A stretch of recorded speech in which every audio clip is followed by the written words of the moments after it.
Hello, hello! Dahil tinubuan ng amag kong molds ang kesame at tibing ng ating banyo at kusina, kailangan nating pinturahan para hindi magmukhang duyot, no? Huwag niyo nang pansin ang tiyan ng person dahil lumamo na naman. Hindi yan buntis, sobrang busog lang. Kaya ginawa din natin ang video nito para sagutin ang laging tanong ng mga tao. Ano daw ang ginagawa ko at dito lang ako palagi sa bahay? Bakit daw hindi ako maghanap ng trabaho sa labas? Alam nyo guys, sa mga gawain ko pa lang dito sa loob ng bahay, kota na ang buong araw ko.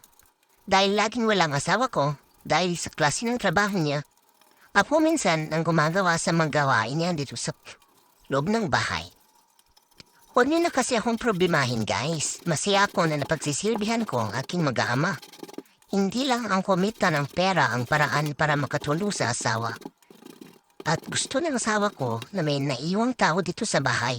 Huwag kang mag-alala. Sa tingin mo, hindi kami yumayaman dahil hindi ko tinutulungan ang aking asawa para maghanap buhay.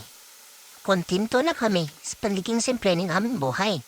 Ang tanging priority namin sa ngayon ay mapagtapos sa pag-aaral ang aming mga anak. Pang sa pagdating ng panahon ay makahanap sila ng maayos na trabaho at makatayo sila sa sarili nilang mga paa.